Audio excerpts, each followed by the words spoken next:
Genèse, chapitre 49. Jacob appela ses fils et dit, « Assemblez-vous, et je vous annoncerai ce qui vous arrivera dans la suite des temps. Rassemblez-vous et écoutez, fils de Jacob. Écoutez Israël, votre père. Ruben, toi mon premier-né, ma force et les prémices de ma vigueur, supérieur en dignité, supérieur en puissance, impétueux comme les eaux, tu n'auras pas la prééminence, car tu es monté sur la couche de ton père, tu as souillé ma couche en y montant. Siméon et Lévi sont frères, leurs glaives sont des instruments de violence. Que mon âme n'entre point dans leur conciliabule, que mon esprit ne s'unisse point à leur assemblée, car dans leur colère ils ont tué des hommes, et dans leur méchanceté ils ont coupé les jarrets des taureaux. Maudite soit leur colère, car elle est violente, et leur fureur, car elle est cruelle. Je les séparerai dans Jacob, et je les disperserai dans Israël. Judas, tu recevras les hommages de tes frères. Ta main sera sur la nuque de tes ennemis. Les fils de ton père se prosterneront devant toi. Judas est un jeune lion. Tu reviens du carnage, mon fils. Il ploie les genoux. Il se couche comme un lion, comme une lionne. Qui le fera lever?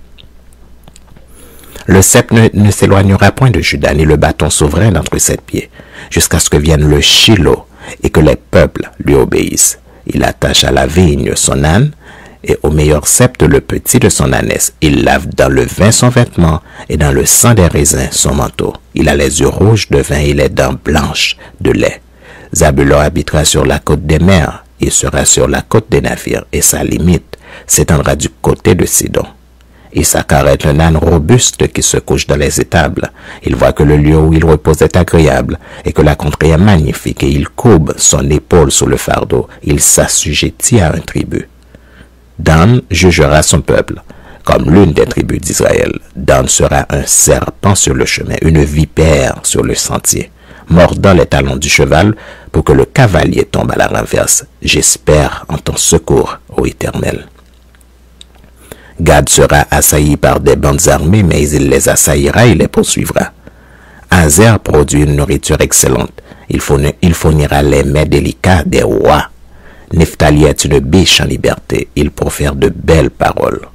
Joseph est le rejeton d'un arbre fertile. Le rejeton d'un arbre fertile près d'une source. Les branches s'élèvent au-dessus de la muraille. Ils l'ont provoqué. Ils ont lancé des traits. Les archers l'ont poursuivi dans leur haine. Mais son arc est demeuré ferme, et ses mains ont été fortifiées par les mains du puissant de Jacob. Il est ainsi devenu le berger, le rocher d'Israël. C'est l'œuvre du Dieu de ton père qui t'aidera, c'est l'œuvre du Tout-Puissant qui te bénira des bénédictions des cieux en haut, des bénédictions des eaux en bas, des bénédictions des mamelles et du sein maternel. Les bénédictions de ton père s'élèvent au-dessus des bénédictions de mes pères jusqu'à la cime des collines éternelles.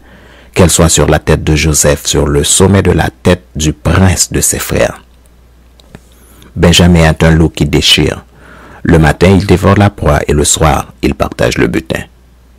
Ce sont là tous ceux qui forment les 12 tribus d'Israël, et c'est là ce que leur dit leur père en les bénissant. Il les bénit chacun selon sa bénédiction. Puis il leur donna cet ordre.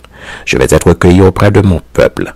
Enterrez-moi avec mes pères dans la caverne qui est au champ d'Éphron le Hétien, dans la caverne du champ de Macpéla vis-à-vis de Mamré dans le pays de Canaan. C'est le champ qu'Abraham a acheté d'Éphron le Hétien comme propriété sépulcrale. Là on a enterré Abraham et Sarah sa femme.